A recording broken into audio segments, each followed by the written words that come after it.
So serendipitous. You know, people always say Gary always lands on his feet. And, you know, if you're, all my friends will say, let's go with Gary in the car because he'll always get the parking spot out front. Okay, so, and that's if I'm in a positive mood, and that's what it's all about, being extremely positive. But it's not that easy. Luck is the residue of design, and you have to take risks to experience serendipity. It's one of my favorite words. I don't know why, but it is. So here I am. I arrive in LA in like 1975. I've just come from Oklahoma, and I've started a magazine called Indian America. And I must say I was a very amateurish photographer. I had a little Pentax. And I met this woman who I had an affair with for a short time. And I said, well, you know, it's not working out. I've got to move on. And she said, well, what do you want to do? And I said, well, I want to be a photographer. And she said, oh, well, okay, my last boyfriend was a photographer. I'll take you and introduce you to him. So we go to Sunset Boulevard into this tiny little studio, and there's a guy leaving. And I meet this other guy, Norman Seif, who's a South African guy, about long blonde hair, quite short. And I said, I'm looking for a job as an assistant. He said, well, that guy's leaving was my assistant, and what are you up to? I said, well, yeah, well, I'd love to do something. Anyway, so that night we shot I Can Tina Turner. And I had to go into the darkroom, develop all the film, and the studio, and the photo shoots Norman used to have were really a lot of fun. And this is how I learnt my photography. I didn't learn technical photography. I learned how to communicate with people and how to get the best out of them. I'd be the least technical photographer you'll never know. I've almost got one lens with each camera, and I pretty much only use one light. So the studio was this tiny little room, and it had a light that was fixed, and all the people came in, and we shot like James Taylor and Karl Simon, stacks of really interesting people, and it wasn't like, as an assistant, I wasn't really learning a technical thing. So Norman was, in fact, a very liberated person, and he gave me the opportunity to shoot myself. And so this is my first record cover, and it's Grand Funk Railway. And it's, I think they were having a good time. They look like they're having a good time. And I think I slapped the drummer. You always go for the drummer. And instead of slapping me, he slapped the other guy. And there was the cover. And this is Frank Zappa. This is the album cover, Zoot Allure. And that is basically the size of the studio, the back wall of the studio. That's it. You're looking at it there. And there's a sock in Frank's pants.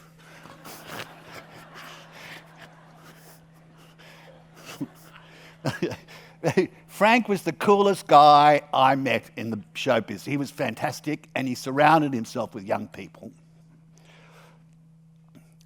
So I have to move on from Norman. Excuse me. And Norman had a really particular style, and I used to do that in the darkroom where we'd have a silk stocking over the print, and he would get these like bleeding blacks and perfect pearly whites, and it was really effective and flattering for people. But when I went out and I got myself my studio in Little Santa Monica in Beverly Hills, just outside an industrial zone, and I set up shop. And one of the first people I met was this Susan Sarandon. And this was a commission work. I had a friend, and this was a commission piece, and I think she's extremely beautiful. So, in fact, if you look at this photograph now, 40 years ago or something, it's not unlike exactly what I still do. You know, I have a classic style. That's not to say that when I was in LA, I thought, you know, maybe it was a bit like being in Blow Up. And it was sex, drugs, and rock and roll, I have to admit it. And so I did a lot of these had a lot of girly shots for a bit. I call them girly, I suppose that's the wrong word now, but anyway. So as art director, I just started and I was pretty broke and didn't know what I was going to do. And this guy said, well, you know, Larry Flint, the pornographer, has this new magazine coming out called Chic, and maybe you'd be interested to meet him. And because he's looking for photographers, and I went, oh, okay. So we go to the Beverly Hills Hotel, and I go into this room, and there's this woman in a black, really tight rubber suit. Larry's there. I'm not too sure it was before or after he was shot, but Larry's there. There's a whole lot of people, and on the table there's a whole lot of extremely explicit photographs. And Larry's telling me how he wants to make the magazine's called Chic, so he's trying to upgrade Hustler, but it was anyway. He offered me a lot. He offered me a studio, cameras, anything I wanted, and I said, "Oh, Larry, you know, let me think about it." And he said, "Excuse me."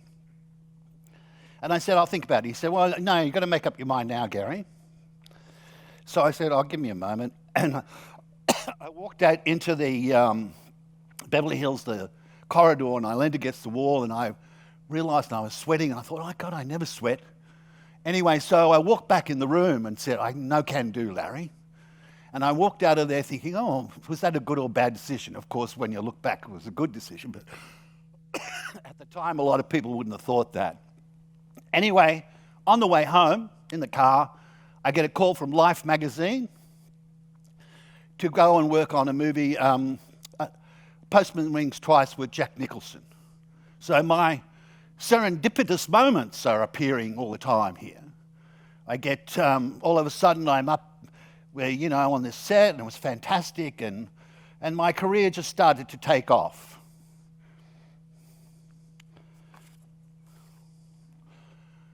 Okay, so I used to shoot a lot of comedians. Lots, you know, you name it. Robin Williams, Rodney Dangerfield, and Cheech and Chong, who were just so fantastic. And they used to be, a lot of them were for Playboy. And sometimes Playboy would introduce, at the middle of the shoot, a Playboy bunny dressed up, and the comedians would, I don't know, it doesn't matter what they will always lose it and become extremely testosterone-driven. And that's Bernie Taupin and what's the name? The Rousseau sister he married. So that was for like Esquire or something, I think. There. So this is the kind of diversity. That's Carl Wilson for the Beach Boys. And over here is this a record cover straight on. So we get this Beverly Hills house, and this guy is a model, and he's hired, right? And we go in to do her hair and makeup, and next minute, like 5 minutes, we're looking for her, can't find her anywhere. She's making out with the guy. And the album's called The Bitch Is Bad, Denise LaSalle. And so I would do a lot of pin-up posters, Leif Garrett here, and Dwight Tilley's record cover, but I would get, you know, wasn't really making a lot of money, but I was working. It was great work. It was always great. It's been like that all my career. It's not like I'm, you know, I'm just ticked over all the time. Ticked over. And I've had a fantastically interesting career. So Roy over there, he had a German wife, and she dressed him like that, which was okay, I reckon. At the time, it seemed okay. And he had open heart surgery. So if you look closely at the photograph from his from the throat down, there's a scar. In fact, he had a very tragic life, Roy, but great. And he sang Pretty Woman to me there, right there, a cappella. Hey, it was fantastic. And this is the girl, the Roaches. These girls were the Roach sisters, and this was a bit of a. I was a great cover, in fact, but what do you call it? I forgot the word anyway. And so this is Barbie Benton, Hugh Hefner's wife. And, I've got this photograph at home, and it's got OK Hugh Hefner on it. He would sign off on anything. Anyway, we go to the mansion and to photograph her. And it was an extraordinary experience. It was a caricature of itself. I went down into this lagoon, this grotto. It's called the Grotto. And I went for a swim. This was after the shoot. Barbie said, just go and hang out. And I went out down, and I walked around. I'm swimming in the grotto, and there's a black woman lying there in the nude with something, and I'm going swimming through, and then I come to this little hole, and I dive through it, and I come out into a lagoon that goes around the house. And I come up, and I hit my head on the way up, and I'm going, oh, ouch, ouch, ouch. And I pop up into this thing, and there's a bloody lion or something on the lawn. And then I go, and then a swan comes over and attacks me. And I go back, dive under the thing, and hit my head again. And come up, and then I think I'm in paradise because there are more women lying in the nude downstairs. And then later on, we go up and meet Hugh standing in his smoking jacket, meeting people coming to the party. It was too unreal. It was so unreal. Okay, here we go. So George, I photographed him. I don't know why he loved me. Photographed him a number of times for all sorts of things. Get that Gary guy. I love him. Anyway, he always would talk about Gracie Allen, the wife who died. He would get visitations from her, and he was a really wonderful man. And this is Heart, the group Heart. I don't have many black groups, but I used to shoot a lot of black groups, but I think I forgot to put a lot in. But anyway, white people, white rock and rollers, really worry about success. They're always saying, they go, oh my God, what are we going to do now? We're really successful. Whereas black groups come in the studio and they go, wow, this is unbelievable. We're happening. It's all happening. And Heart were a bit like that. They're a little bit sort of like, overly, this was right at the peak of their so-called success. And then I used to do, I've done a lot of movies. They're not really production stills on a movie. They call it special photography. You come in and shoot all the talent. And this is the movie Victor Victoria with, and I went to London for this. And that's Leslie Ann Warren and Julie, who was a great woman. I went out a couple of night clubbing with her. She was a real party girl, old Julie. And James Garner, and this is Shelley Winters. Both of them fantastically interesting people to be with. And James would rent a car on the weekend and a driver, and I would hop in with these two, and they would just tell the most hilarious stories to each other. Now, here we go. I'm ahead of myself or behind myself? Oh, okay. Got to watch the clock. This is 40 years going by here. Here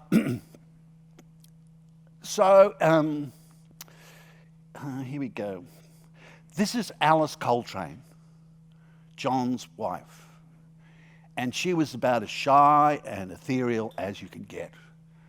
And I think she looks that way in there. She just looks lovely. She looks exactly like the person. So when you're doing record covers and stuff like that, it is a fame game I'm playing. I'm creating an image for the public to buy. It's not like editorial photography in a magazine where you get to choose the shot you picked. And these are all going to be an image maker of people. So that's what I became all the time. Andy Gibb, this is a bit of classic 70s. And this is Timothy Leary. I hung out with Timothy. You know Timothy Leary, LSD Timothy Leary? I hope you all remember Timothy Leary. But anyway, he was an extremely intelligent guy and progressive, and I used to go out, I used to hang out with him a lot. And this is the Village people. And I don't know, this was for some magazine, and for the speakers or something, it was about the speakers. Anyway, see the guy swinging on the bar up there, right? These guys were at the peak of the success, and the bar broke. The rope broke, and guess who it hit on the head? The guy with the hat, the metal hat. Saved by the Bell. See, that's serendipitous, isn't it? Okay, and this is Ray. Ray loves this shot. Ray does. Yeah, it's Jodie Foster. You can't help but love this girl. This was a shoot for Esquire magazine. I used to love shooting for them. They were a really classy magazine. And then there's Joe. You've got to love Joe. He came to the studio. We talked to his manager about getting him early because he had a bit of a drug problem. And he comes in about 10 o'clock in the morning. He's got a bottle of whiskey in his hand or whatever. Goes over and puts some Coke on the table. And he was just said, oh, I just broke up with my girlfriend and she's Australian. I don't like Australians, they kicked me out. So we put him in the shower, but it didn't work. But later on I came back and we got a cover for him, and it was called A Luxury You Can Afford. And that's Lou Reed. Lou's is sort of slightly arrogant and really intellectual, but you know, you listen to his music, it's kind of get that. And here's Lou Ferrigno, who was the Incredible Hulk for real. And Lou wanted to, I said, what do you want to do, Lou? He said, I want to be an actor. And he has a terrible lisp. This wasn't going to happen for him. The Hulk was it, Lou, sorry. Okay, let me go back one. So,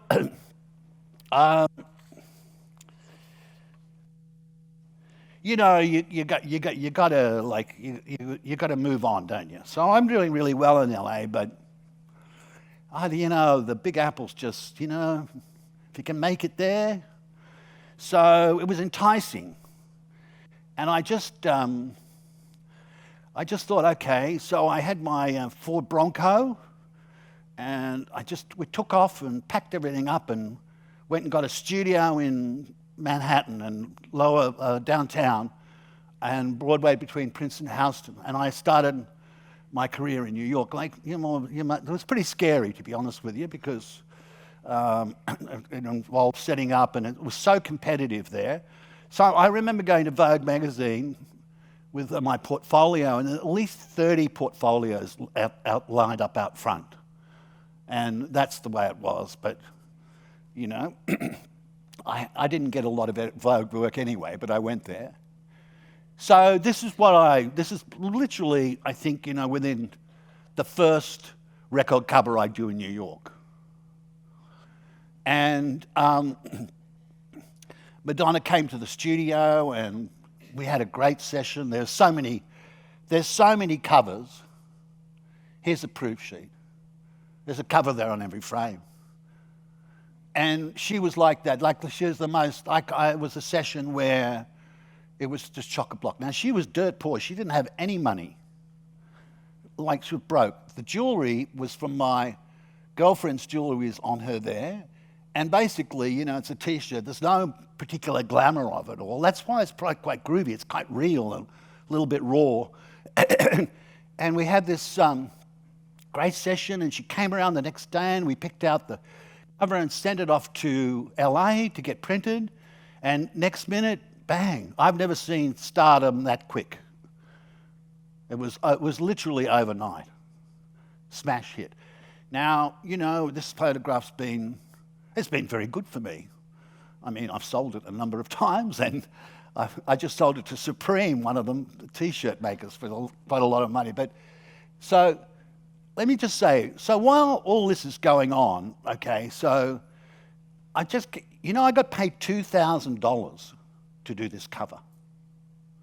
That's expenses, the studio, everything, film, $2,000. I got the receipt. I just couldn't believe how little money it was. But at the time, it just survived. So the money wasn't good enough really to survive in New York. So I did as I've always done, and Ray mentioned before about I've supplemented everything with advertising, and it's helped pay the way for it pays from all my projects. You know, I'm not dependent on anyone. I'm a busy guy. I shoot all the time. I made a rule with myself when I came back to Australia that every week I would produce one really photograph I really liked.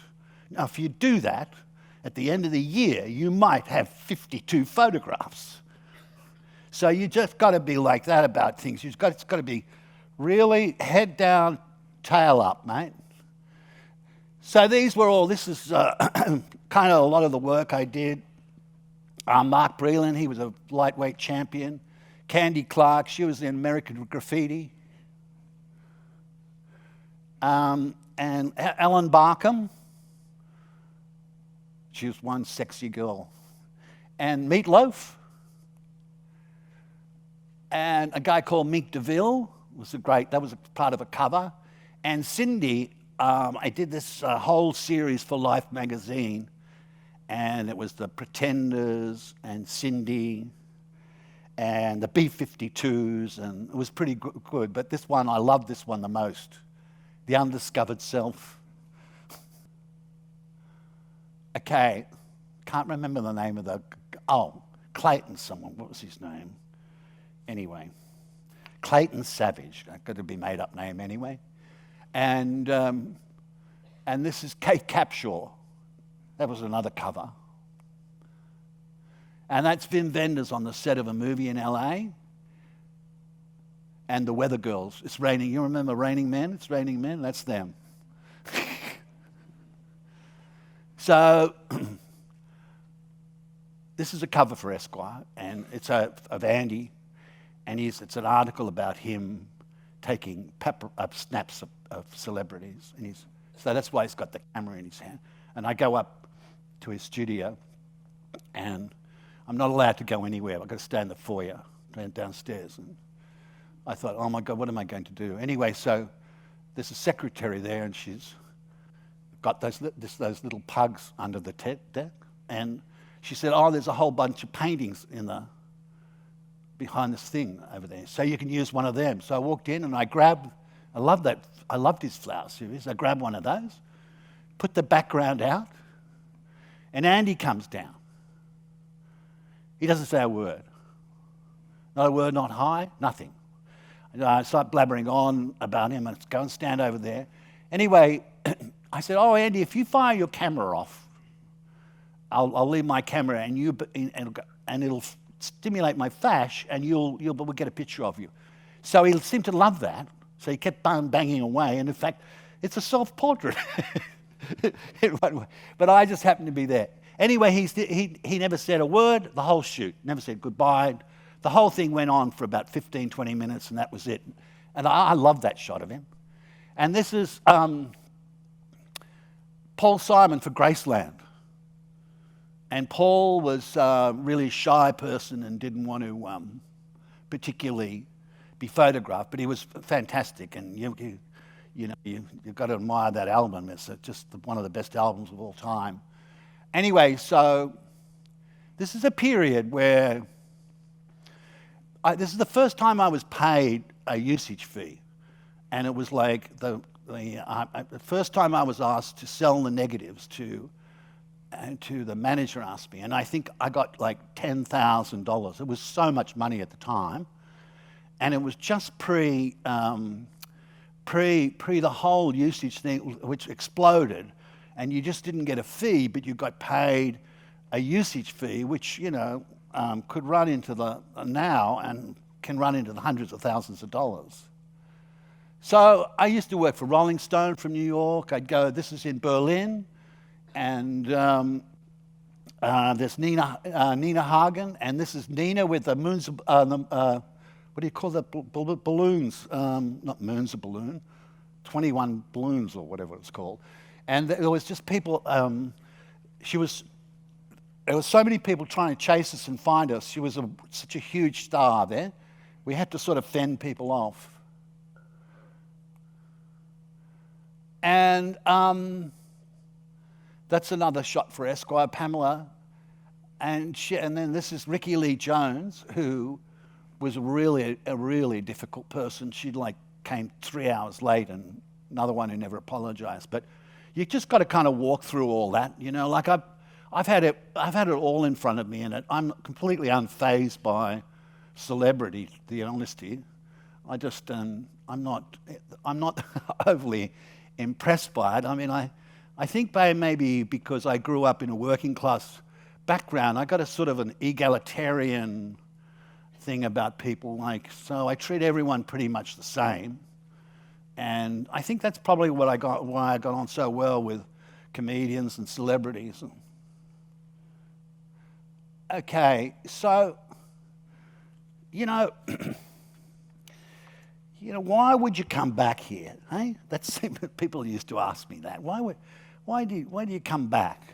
And I think that's a bit of an insult, really, because there's a lot to come back to here. I missed the surf and the sun, and I just missed the lifestyle, and I had a feeling I was just going to do the same thing all my life in New York, which was be a so-called celebrity photographer. And I know it looks all that glamorous, but you have to put out the garbage and have to live in the heat and the freezing cold. You can't go for a swim. And I felt like I'd really been quite successful there. So to come back to Australia wasn't that big a deal. And I had family here and stuff. And so the question is that the question really wasn't so why, but the question was, what the hell am I going to do here when I got here? Because there wasn't a lot of celebrity work. So I had to do, basically I had to get advertising work to sort of keep my career, keep things moving along, which I didn't mind at the time. It was kind of interesting. So, but I did covers for Noiseworks and Jimmy Barnes and stuff like that. But then I thought, okay, I just can't live, I can't be going on like this.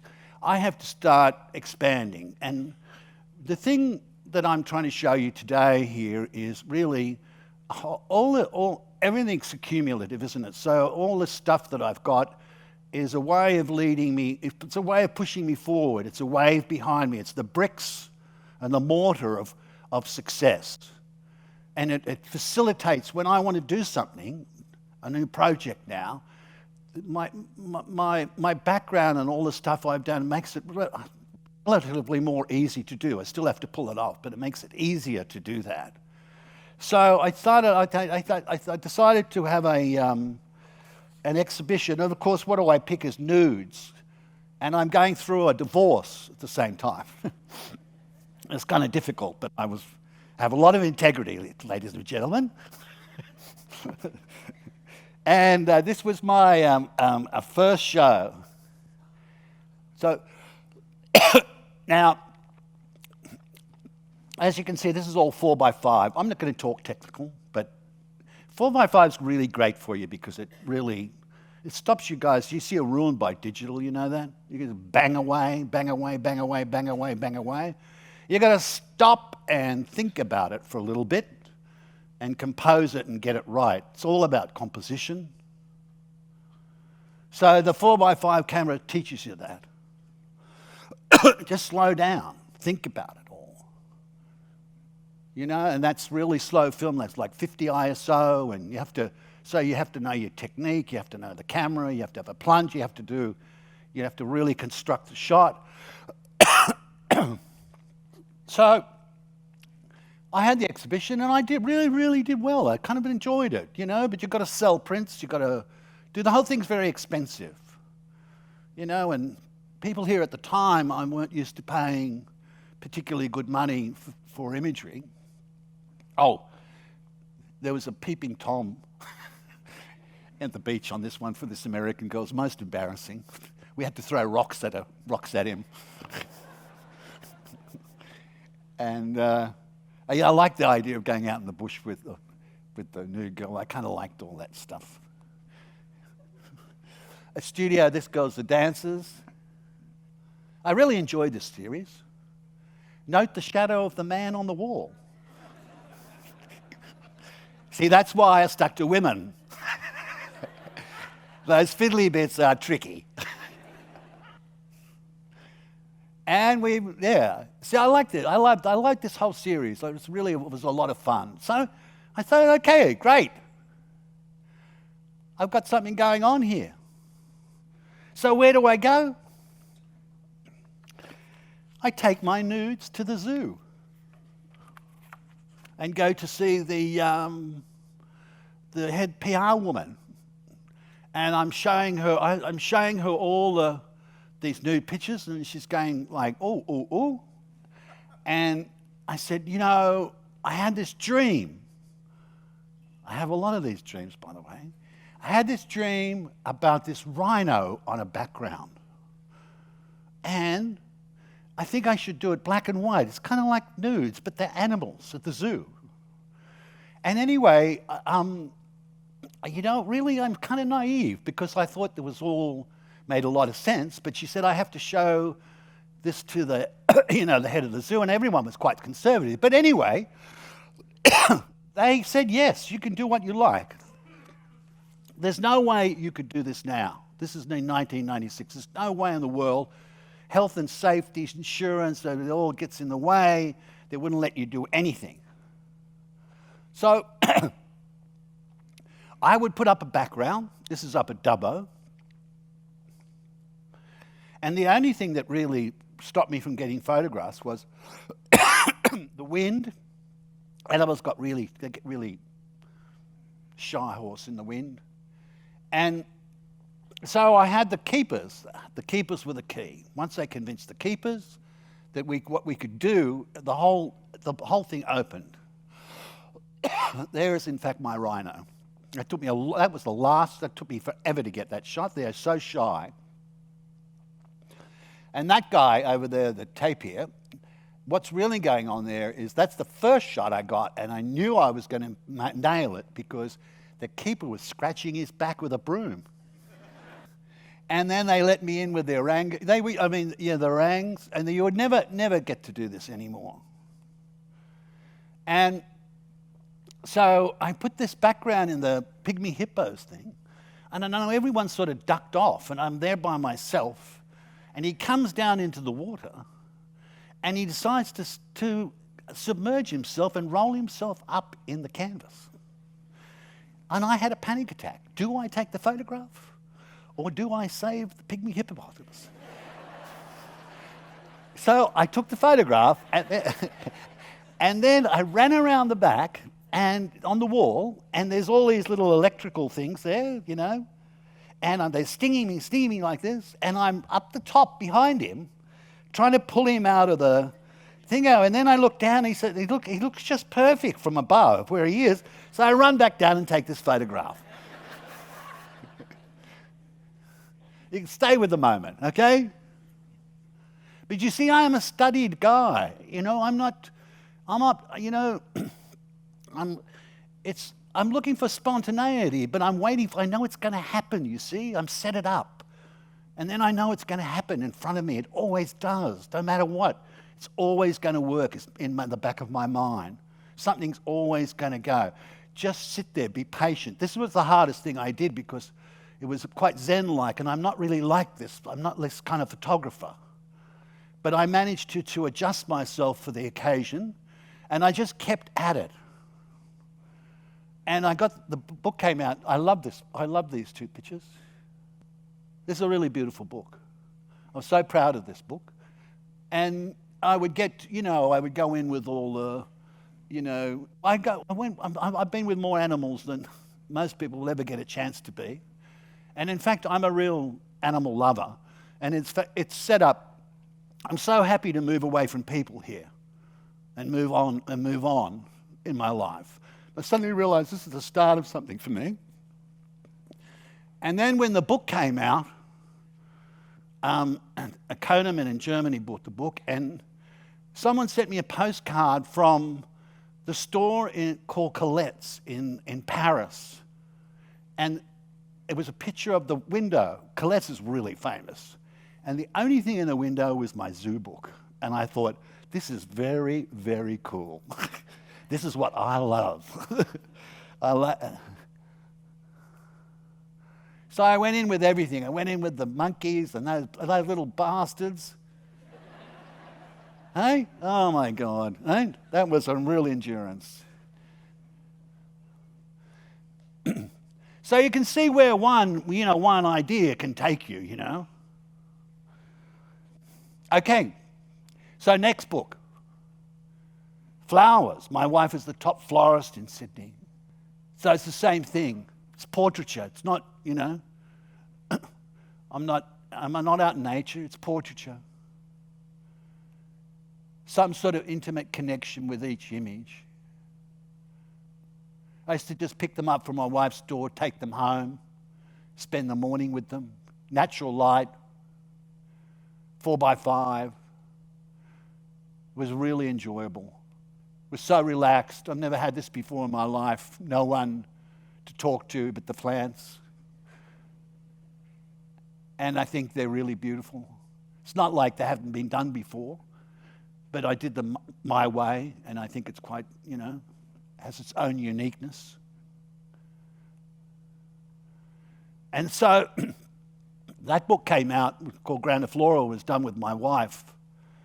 And it was really quite a successful book. And then I decided I better move back into portraiture. So I did this book, Identical Twins. And one twin led to, they live next to each other. Can you believe this? They live next to each other. There's the houses. Unbelievable. Anyway, one twin led to the next. And I did this whole series of identical twins. It was fascinating. They got something really special going. But anyway, these are schizophrenic twins. A lot of, I would have liked to have found more sort of dysfunctional twins. Everyone who seemed happy was really happy twin. Anyway, so this was a disaster, this book. The publisher came over with it and showed me. I knew she was nervous. Anyway, she showed it to me, and it was printed so badly, I just wanted to throw up. It was horrible. And I nearly cried about it. It was really bad. It was badly designed, badly everything. And then they went and redid it again, and it was still bad. And I literally don't even open the book. But it was a year out of my life work. These things take a long while. So what I'm saying is, after that, and then I did this final book with my wife, I started to really think about control, the 3 C's I call it. Control, control, control. You know? So this one is a really lovely, so it's about the person telling Saskia the flowers that they most love, and then us interpreting a place where those flowers would be. So this is a serious collaboration. So there's the thing that's in the book about me is the flowers are Saskia, but the location and style is me. But these are really lovely projects to do. You've got to do stuff you really love, you know? You've got to do stuff you're going like, this is great, it's beautiful. It's beautiful to do. Who wouldn't want to be around all this stuff all the time, huh? So there are all sorts of...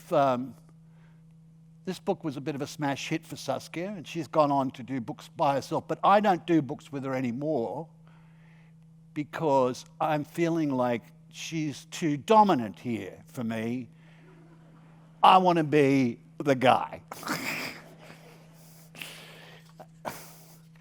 Okay, so here we are. So I'm still shooting portraits. I'm doing advertising. You know, I'm pumping along. This is that Elle Macpherson is the first shot we did in Paris for American Express. Those bastards of dogs, they shit on the bloody floor. I rented the room. Hey, You don't know what goes on. But anyway, that was very successful. You see, it just shows you can, in fact, do a nice portrait for an advertising campaign. And you know why you get one is because it's not drawn for you. You just send over to do a job and you come back with your picture. But that doesn't have it much in advertising. It's all programmed and laid out. It's even worse now because everyone just gets images from the computer and gives them to you as layouts. And I love this portrait of Brett. I think it's quite sort of ominous in one way. So I'm doing more Bruno lines. I'm just doing trucking along still. That's one frame of Dawn Fraser. And I ran into Barry at this thing and showed him the photo on the phone. He said, I don't remember shooting that, Gary. Anyway, it's quite funny. We hired a couple of strippers from a club in Canberra to come up to one of his shows in the back room. Got good legs, eh? So more the Punisher movie poster here, and William Hurt for Until the End of the World. I went out there, and so this is all going on in the background. K.D. Lang, lost that one. Lady, what's her name? Sorry. Oh, and there's Ray. Now you remember Ray. Now you remember. It's the fact that everyone looks fantastic there, don't you think? It was a great sort of moment. So not everything works, Okay, so I'm always working on stuff that doesn't necessarily go anywhere. But I've always got this fascination with decay. And as Ray said, my horses are. My horses sell for really a lot of money. I really love doing the horses, but I love them at liberty, so to speak, which is no reins or anything. But I have a great time. I'm always shooting horses, And then I wanted to talk about prize entries, just quickly. I don't enter anything anymore, okay? I see my photography as a collection, a body of work. And I don't see it as an individual image. So it's really hard. But originally, this is my family, well, I did enter a few. That's my dad at 95. And that's, what's his name, the rider. Anyway, so in those kind of things, I used to do that. But then I found like you were trying to second guess the judges, and it was all bit loaded, and I was a judge in a show, and I didn't like the experience, to be honest with you. So this is another series I did. Jumping around, aren't I, hey? Having a good time. These are quite beautiful. A little bit pre-Raphaelite. I'm moving on because I want to talk. So I do Unearth. This is another series where I I dig the trees up out of the ground. Found this guy who do this for me. I couldn't believe it. You got no idea how much that takes to do. Look at that. It was fantastic fun. And look, it's just another way of seeing things differently, If you're doing the same shot, if you've seen the shot before and you're shooting it, go away. Move on. Think of something else. Look at that. Fantastic fun, huh? Chop them up, grab them around. So I'd had this retrospective book. And what was great about it was I sort of looked back all my career, and I think since I've done this book, I've done the best work I've ever done. It's like I think I've gotten better, and I've gotten busier, and I'm still pumping along. So this book is about humanity, and it's a beautiful book. I did to raise money for the Wayside Chapel. And the thing about it is, they all love these pictures of them. And you know why? Because they're all really warm. They're not deadpan people staring into the camera, which everyone seems to do, this give me the break, this deadpan face all the time. People are animated, they've got lives, doesn't matter. There's something going on in them, pride, love, Something, huh? Yes, warmth, affection, get something. Silliness. These people are at the down and out, but look at them. They've all got something to tell you, don't they? Huh? There's something in everyone that's one. This is a really rewarding project. It's like one of my most favorite things I've ever done. Look at that, that's great. Yeah.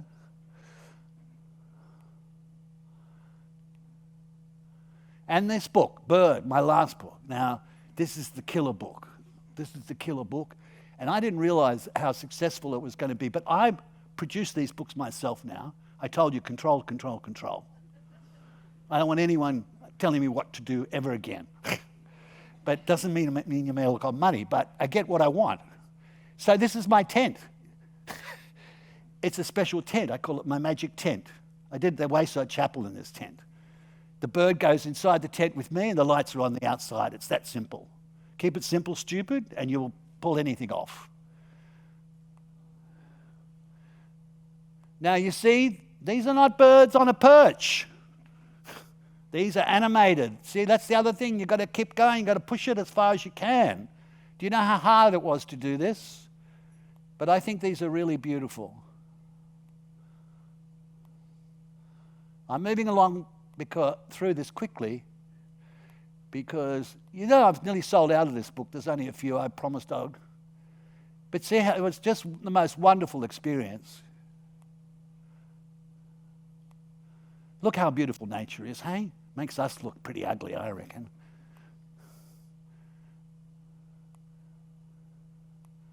This is all done within a couple of feet of me. I have to follow the action. In fact, I have to shoot before it happens. Multiple shooting. Okay, this is part of another series I was always doing, ice. I haven't even had a show on this. I haven't even sort of finished this, but I kept on freezing things in ice. I did it with Fuji, some of these shots, with my GFX. And this is another project, one woman. This is my sexy noir story. And this girl, she's a. I love this series. I had the whole book around the room in one continuous thing, not like an individual show. It's a sexy noir story. It's hard to explain right here, but she moves through her life. She's a seductress.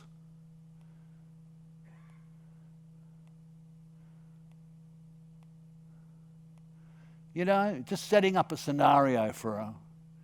Okay, so that's what I wanted to finish off here too, because this is my new project, okay? I just want to get this in. I've got 5 more minutes. Okay. This is my current project. So I take a portrait of you. I give you a print or a file, digital. You do whatever you want to it. And then I re-photograph it and make a print. Now this is called X collaboration, meaning times. Collaboration is the key. Because I was going to do a portrait book and I thought, I just don't want to do a normal, I don't know what to do everyone else. My assistants take great portraits these days. I want to do something really different. So all of a sudden I get this, it's such a simple idea, right? How dumbly simple is this?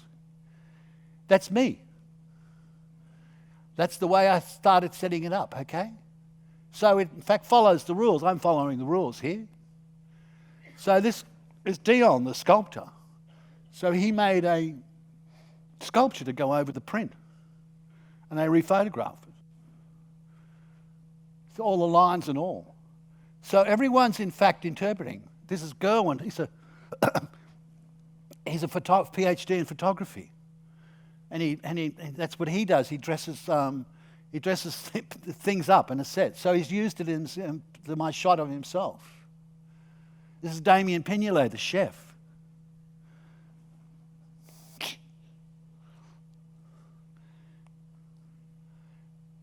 This is John Olsen, with he's got Frog on there. I went up to his studio and hung out with him. That was a great day. This is Kelvin, he's a stylist. So we all talk with each other. This is Louise Olsen from Dinosaur Design. We just talk and we give the print, and then they come back. Everyone does something really different. And everyone puts themselves into the portrait. It's like a double-barrel gun. This guy's Mayonnaise, the graffiti artist, who put the thing up. He's not supposed to know who he is. This is, what's her name, who won Michelle Simon, who won the Woman of the Year. She's a quantum physicist, and that's about positive and negative ions. We worked that out together. This is Steve Ormandy, who's an artist as well. And Nicholas Harding is a painter. That's my friend Paul. So we put the print in, we gave him a plastic print and he took it down to Bondi because he's always shooting stuff in Bondi. And this is he's a really top tattoo artist. So you see how interesting this is? I go take the portrait. Usually, I might spend a couple of hours with people. I never see them again in my life. I have to go back. We have to talk. We have to go over the print. It's really extraordinarily rewarding, and I think that's what you have to say about any sort of stuff you do. You want it to be personally rewarding as well. It should be a lot of fun, and it should be interesting, stimulating. This is Bruce, my friend, the electric art. See there, he's digitalized his. It's all messed apart. And this guy is George. He's an interior decorator. He's made the thing of stone, cut it out of stone. Nell, the artist. And my friend Jonathan, who owns Apollo, the restaurant. So we made a barbecue. We got the print and barbecued the print. How cool is that, Bah? Hey? You would never get that in a million years if you didn't have some stupid idea. And that's Charlie Teo, the surgeon, the neurosurgeon. We just did that. I love that picture. That says a lot, you know.